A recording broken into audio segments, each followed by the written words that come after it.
Сол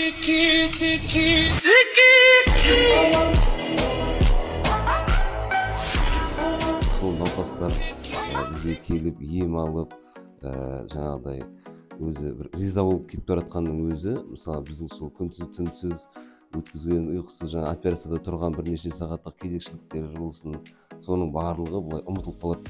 Мен ойлаймын, ол әрбір дәрігерде сондай бір сезім болады.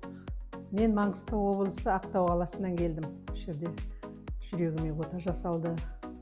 Жүрегімнің қан тамырлары келген екен. Осы жерге келгеннен осы клиниканың ұжымдастары өте жақсы ілтипатпен қарсы алғанына мен өте риза болдым.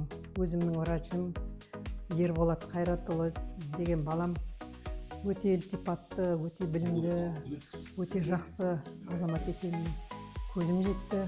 Клиника ұжымына мың алғыс, аналық алғысым. Жалпы өмір сүру сапасы, оның барлығы сіздің осы жұдырықтай жүрегіңізге байланысты. Жүректі күтініп жүрейік, уақытылы тексерілейік. Егер де бір қандай шағымдар мазалайтын болса, міндетті түрде дәрігерге жүгіріңіз.